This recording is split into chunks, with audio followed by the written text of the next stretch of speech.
FutureDad 9, Superpowers Part 2, Stoicism. Quote, "You have power over your mind, not outside events. Realize this and you will find strength." Marcus Aurelius. This essay will be difficult and markedly different in tone from the previous 8.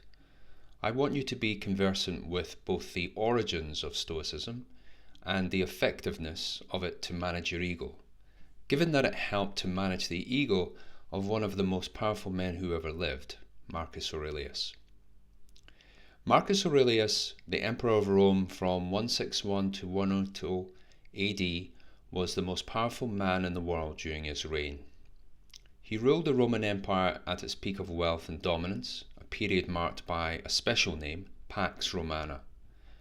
Emperor Aurelius had unimaginable power over men, women, wealth, and land, yet he was renowned for his unwavering humility and empathy for the common man.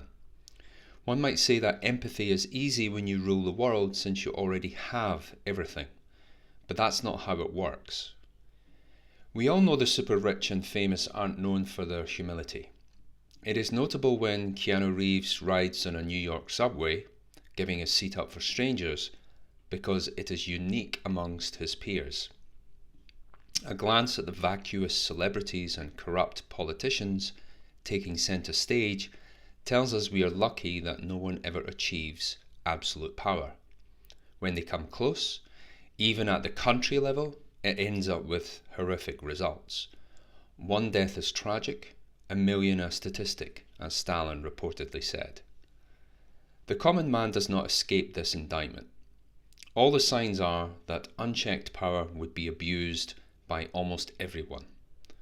The littered city streets, people's inability to form an orderly queue, your neighbour's tyrannical behaviour during lockdowns, all tells us that. With the appreciation of the rarity of genuine virtue, especially when tested in a position of ultimate power, we can accurately assess the philosophy of Marcus Aurelius. During his time as emperor, he wrote a personal diary of his thoughts called Meditations. It was not intended to be published, but was discovered and now acclaimed by leaders and influential figures almost 2,000 years later. Through Meditations, he popularized the philosophy of Stoicism, which has, at its heart, both a mindset and practice of internal, not external, validation. He remained the most famous adherent of Stoicism, promoting the ethos that internally driven validation unlocks a very powerful force for good in anyone's life, whether emperor or slave. How does this ancient philosophy help you navigate the modern world? It does so in 3 main ways. 1. Perspective. When you are young, you may yearn for riches and fame. Eventually, you may achieve one or, more rarely, both of those things. It is the preoccupation of many a teenager, or even worse, adult, to define their future happiness by this measure. Stoicism dampens the enthusiasm for these external markers of success. It says that money and power is not who you are, and more importantly, will not make you content on their own. The best thing about achieving the riches and fame that you may yearn for is not what you get, but what you become. It's very difficult to comprehend this insight as a young man. Your physical and emotional drives tell you one thing, yet here I am telling you to forgo it. It's like convincing a fish to stop putting so much emphasis on swimming. Yet swim you will. Pursuing binary outcomes of riches and fame is hardwired into our masculine mammalian brain because of the abundant male selectivity it provides. Your brain will even release pleasure chemicals to reward you for it.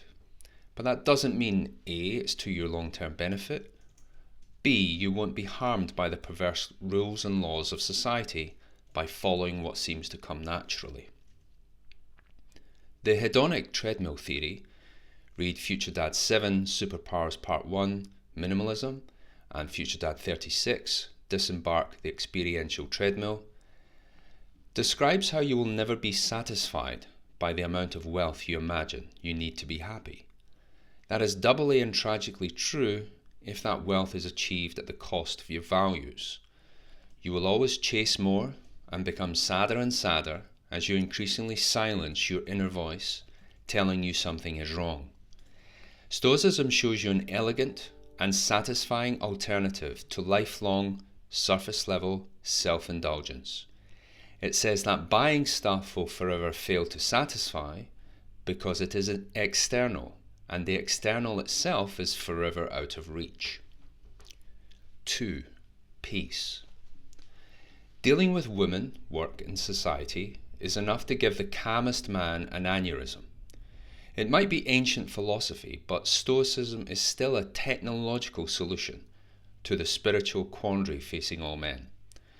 How to deal with the unrelenting tide of psychological effluent being poured into our lives. Fortunately, much of it plainly comes from outside of ourselves. Stoicism teaches us that it is not inside our castle walls. It only will be when we decide to let the drawbridge down.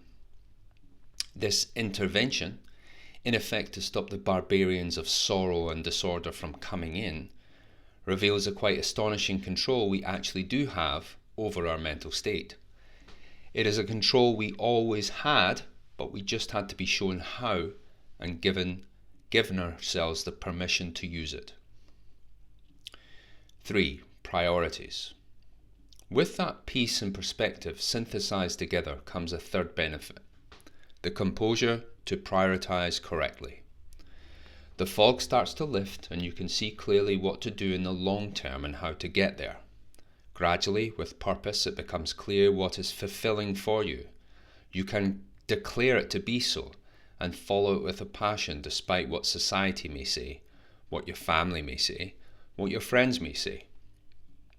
A man becomes like a Superman at this stage. He may not wear a cape, but he sees more vividly, thinks more clearly, and he can express his heroism the way he always wanted to. These are just 3 ways that Stoicism helps. These lessons are timeless. Even modern day philosophers repurpose it. Tiago Forte says in Building a Second Brain that, quotes, "It's not enough to have inner discipline. We also need an outer discipline, a system of principles and behaviors to channel energies, thoughts, and emotions productively." He may split the 2 types of discipline, but he is really only saying one thing: manage your ego to protect you from external chaos. It does not need to be more complicated than that to build your masculine power. Stoicism uniquely calibrates your emotion against the vagaries of luck and corrects your ego against transient success, no matter the circumstances. For that, and for many other reasons, it is an ancient superpower available to the few who are willing to adopt it. For Marcus Aurelius, it demonstrated that even when the world is yours, you still cannot escape limits of the self. His Stoic outlook helped him guard against a runaway ego, to become a virtuous man of the people, rather than a god among slaves. Once again, there is nothing new under the sun, so use this ancient structure of thought and make it your superpower. It was the mindset of the greatest emperor in history, and now it can be yours if you want it.